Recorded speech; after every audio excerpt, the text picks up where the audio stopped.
የዛሬው አብይ ጉዳያችን ትናንት የጸደቀውን የወንጀል ህግ ስነ ስርዓትና የማስረጃ ህግ አዋጅን ይመለከታል። በጉዳዩ ላይ ተጨማሪ ማብራሪያ እንዲሰጡን እንግዳ ያጋበዝናቸው በፍትህ ሚኒስቴር የወንጀል ስነ ስርዓትና የማስረጃ ህግ ማስተባበሪያ ጽህፈት ቤት ኃላፊ ወይዘሮ ትዕግስት መሐቤ ናቸው። ከእሳቸው ጋር የተወሰኑ ቆይታዎችን የምናደርግ ነው የሚሆነው። ወይዘሮ ትዕግስት ጥሪያችንን አክብረው እዚህ ስቱዲዮ ስለመጡ በኤምኤን አድማጭ ተመልካቾች ስም እናመሰግናለን። መልካም እንግዲህ በቀጥታ ወደ ጥያቄዎቹ ልግባና እንግዲህ ከረጅም ዓመታት በኋላ የወንጀል ስነ ስርዓት እና የማስረጃ ህግ አዋጅን ለማሻሻል ዋነኛ ገፊ ምክንያቶች ምንድናቸው ከሚለው ብንጀምር። እንግዲህ ኢትዮጵያ ከ1940ዎቹ ጊዜ ጀምሮ የተለያዩ ወንጀል ህጎችን በማዘጋጀት ዘመናዊ ወንጀል ፍትህ ስርዓት በመገንባት ሂደት ላይ ነው የነበረችው። ከዛም በማስከተል በ1940ዎቹ ውስጥ ከወጡ ህጎች መካከል አንደኛው በ1949 ዓመተ ምህረት የወጣው የወንጀለኛ መቅጫ ህጋችን ነው። እሱን ህግ ተከትሎ ደግሞ የሚያስፈጽመው የወንጀለኛ መቅጫ ስነ ስርዓት ህግ በ1954 ጸድቆ ስራ ላይ ነበረ which is ትናንትና የተሻረው ማለት ነው። ይሄ ህግ ግን ከወጣ በኋላ እንግዲህ ዘመን ከደረሰበት አስተሳሰብ ቴክኖሎጂ እድገትና ከሰብአዊ መብት አጠባበቅ ጽንሰ ሀሳቦች ጋር አብረው የማይሄዱ በርካታ ድንጋጌዎችን ይዞ ቆይቷል። እሱን ለማስተካከልም በ1996 ዓመተ ምህረት የወንጀል ህጋችንን እንደ አዲስ ያወጣን ሲሆን እንደ ሀገር ከሱ በማስቀጠል ግን የስነ ስርዓት ህጉ ሳይሻሻል ለረጅም ጊዜ ቆይቷል። እንደሚታወቀው ደግሞ የስነ ስርዓት ህግ ዋናው ዓላማው ሰብስታንቲቭ ወይም የመሰረታዊ ህጎችን ማስፈጸሚያ ህግ ነው። አንድ ወንጀል ከተፈጸመ ወይም ተጠርጣሪው ከተያዘበት የወንጀል ድርጊት ከተፈጸመበት ጊዜ ጀምሮ ታርሞ ከማህበረሰቡ ጋር እስከሚቀላቀልበት ጊዜ ድረስ ያለውን የፍርድ ሂደት፣ የክስ ሂደት፣ የክርክር ሂደት የሚገዛው ህግ የስነ ስርዓት ህጋችን ነው ማለት ነው። ዋናው መሰረታዊ ህጋችን ተሻሽሎ የስነ ስርዓት ህጋችን ግን ሳይሻሻል ግማሽ ምዕተ ዓመት በላይ አስቆጥሯል ማለት ነው። እነዚህን ዘመኑን የዋጀ ህግ ከማድረግ አንጻር በርካታ ክፍተት ስለነበረበት የመሻሻሉ አስፈላጊነት ሆኖ ተገኝቷል ማለት ነው። እንግዲህ ወይዘሮ ትዕግስት ላለፉት 60 ዓመታት ቆይቷል ይህን ህግ ለማሻሻል። ታዲያ እስከዛሬ ድረስ ይህን ህግ ለማሻሻል ይህን ያህል ዓመታትን ለምን ተጠበቀ ማለት እንችላለን? እንግዲህ የስነ ስርዓት ህግ የመጀመሪያው ነገር ኮድ ነው። እንደ ሌሎቹ አዋጅ ውስን ድንጋጌዎችን ብቻ የያዘ ህግ አይደለም። በ9 መጽሐፎች የተከፋፈለ ከ400 በላይ አንቀጾች የያዘ ህግ ነው። መገመት ይቻላል ይህንን ማዘጋጀት በራሱ በጣም ሰፊ ጊዜ ይወስዳል። ብዙ ባለሙያዎችን ጊዜ ይጠይቃል፣ እውቀት ይጠይቃል። የሌሎች ሀገሮችን ልምድ ማየት የሚፈልግ ህግ ነው ማለት ነው። ከዚህ አንጻር እሱን ማዘጋጀቱ በራሱ የሚወስደው ጊዜ አለው። በተጨማሪም ግን ህጉን ለማውጣት ለማርቀቅ ስልጣንና ኃላፊነት የተሰጣቸው ተቋማት በየጊዜው የስልጣንና ኃላፊነት ሽግግር በመኖሩ ከአንዱ ተቋም ወደ ሌላ ተቋም በሚሄድበት ጊዜ እሱ ደግሞ የራሱን ጊዜ ወስዷል ማለት ነው።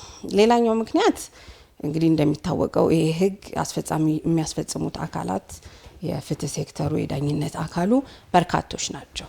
በዚህ ምክንያት የዳኝነት አካሉና የፍትህ አካላት በጋራ በመሆን የሚስማሙበት የፍትህ ስርዓት እንዲገነባ የሚያስችል የስነ ስርዓት ህግ ማውጣት ያስፈልጋል። እነዚህም በሙሉ ስቴክ ሆልደሮች ያማከለና ለተፈጻሚነቱ የተስማሙበት ህግ ሆኖ እንዲወጣ እንዲያስችል የራሱን ጊዜ ይወስዳ ነበር ማለት ነው።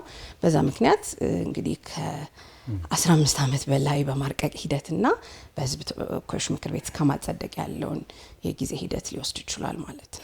መልካም። ሌላኛው ጉዳይ ደግሞ እንግዲህ ማሻሻያው እንግዲህ የሆነ ህግ ሲሻሻል የሆነ አዳዲስ ነገሮች ያካተታቸው የጨመራቸው ነገሮች አሉ ተብሎ ይታሰባል፣ እሳቤ ውስጥ ይገባል። ታዲያ ማሻሻያው ያካተታቸው እንግዲህ አዳዲስና የተለዩ ምን ህግ እንግዲህ ማዕቀፎች አሉት ማለት እንችላለን? የህግ ማሻሻያው ለዜጎች እንዲሁም ለፍትህ ስርዓቱ የሚኖረው ፋይዳ ጠቀሜታውስ እንዴት ይታያል? በዚህ በትናንት በጸደቀው አዲሱ የወንጀል ህግ ስነ ስርዓትና የማስረጃ ህግ በጣም በርካታ አዳዲስ ጉዳዮች ተካተዋል።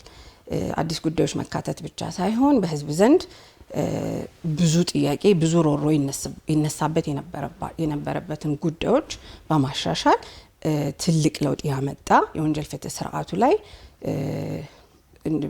የሚታይ ጉልህ ለውጥ ያመጣ ህግ ነው ማለት ይቻላል። ከዛ አንጻር የተወሰኑትን ለመጥቀስ ያክል የመጀመሪያው ፍርድን እንደገና ማየት ወይም ሪቪው ኦፍ ጀጅመንት የምንለው ነው። አንድ ተከሳሽ በተሳሳተ ማስረጃ ወይም በተሳሳተ ፍርድ ምክንያት ባላጠፋው ጥፋት ምክንያት ወደ ማረሚያ ቤት ወይም ተፈርዶበት ወደ ማረሚያ ቤት ከሄደ በኋላ ነገር ግን ያ ውሳኔ የተሰጠው በተሳሳተ ማስረጃ መሰረት ተደርጎ መሆኑ ሲታወቅ እስካሁን በነበረው አሰራር ባላጠፋው ጥፋት ይቅርታ ጠይቆ እንዲወጣ ነበር የሚደረገው። ይሄ ትልቅ የወንጀል ፍትህ ስርዓታችን ክፍተት ነበረ። ሶ በዚህኛው ህግ ግን ሪቪው ኦፍ ጀጅመንት በማካተት ምንድነው የተደረገው? በተሳሳተ ማስረጃ መሰረት በተሳሳተ ማስረጃ ላይ በተመሰረተ የተሰጠ ፍርድ ከሆነ ፍርዱ ተከልሶ እንደገና ታይቶ ነፃ የሚሆንበት ይሄንንም በመሳሌ ለማስረዳት እንግዲህ በጣም በርካታ ያጋጠሙ ኬዞች አሉ። ግን በምሳሌ ለማስረዳት ያክል አንድ ተከሳሽ ሰው ገለሃል ተብሎ ከተወሰነበት ከተፈረደበት በኋላ ነገር ግን ገለሃል የተባለው ሰው በህይወት ቢገኝ እስከዛሬ በነበረው የወንጀል ፍትህ ስርዓታችን ውስጥ ይሄንን የምናስተናግድበት ምንም አይነት የህግ ማዕቀፍ አልነበረንም። በዚህም ምክንያት ይሄ ተከሳሽ ይቅርታ ጠይቆ እንዲወጣ ነበር የሚደረገው ማለት ነው። ሶ ትናንት በጸደቀው የስነ ስርዓት ህግ ግን ሪቪው ኦፍ ጀጅመንት ወይም ፍርድን እንደገና መከለስ ይባላል። በሱ ሂደት በተሳሳተ ማስረጃ ምክንያት የተሰጠን ፍርድ ተከልሶ ከፍርዱ ነፃ የሚሆንበት አግባብ ተደንግጓል ማለት ነው። አንደኛው ይሄ ነው። ሁለተኛው ግን በበርካታ ዜጎቻችን እንግዲህ ሲነሳ የነበረው ጥያቄ በተደጋጋሚ ጊዜ በዜጎቻችን ብቻ ሳይሆን በፍትህ ሴክተር ላይ የሚሰሩ ሁሉም አካላት ማለት ይቻላል ያነሱት የነበረው በተደጋጋሚ ጊዜ አንዱ ጥያቄ ምንድነው? የተጨማሪ ጊዜ ጉዳይ ወይም የሪማንድ ጉዳይ ነው። እሱ 14 ቀናትን በተደጋጋሚ በምርመራ ጊዜ አንድ ተጠርጣሪን ይዞ ፖሊስ 14 ቀን ተጨማሪ ይጠይቅ ነበር እና እሱ ደግሞ ገደብ አልነበረውም። ሶ ለተጨማሪ እንግልት ለሰብአዊ መብት ጥሰት የዳረገ ድንጋጌ ነበረ። ይሄኛው ህግ እሱን ገደብ ከማድረግ አንጻር ትልቅ ለውጥ አምጥቷል። በዚህም የመጀመሪያው በመርህ ደረጃ እንግዲህ የሚደረገው ተጠርጣሪውን መያዝ የግድ ካላስፈለገ በስተቀር ምርመራ ተጠርጣሪው ሳይያዝ መከናወን አለበት ነው። በሁለተኛ ደረጃ ግን የግድ መያዝ ካስፈለገና ተጠርጣሪውን በቁጥጥር ስር ከዋለ በኋላ የጊዜ ቀጠሮ ለከባድ ወንጀሎች ብቻ ማክሲመም 4 ወር እንዲሰጥ፣ እሱ ካልሆነ ግን ፍርድ ቤት ተጠርጣሪውን በዋስትና የሚለቅበትን ስርዓት ተመቻችቷል ማለት ነው። በዚህ ህግ ተደንግጓል። ስለዚህ ብዙ ፋይዳዎች አሉት ማለት ነው። በጣም ጥሩ መረጃ ነው ያነሱልን። ያው ሰዓት ስለሚገድበን እንጂ ዲቴይል ብዙ ነገሮችን ማነሳሳት ይቻላል። በፍትህ ሚኒስቴር የወንጀል ስነ ስርዓትና የማስረጃ ህግ ማስተዋወሪያ ጽህፈት ቤት ኃላፊ ወይዘሮ ትዕግስት መሐቤ እዚህ ስቱዲዮ ስለመጡና ማብራሪያ ስለሰጡን እጅግ አድርገን እናመሰግናለን። መልካም ምሽት ተመኙልን።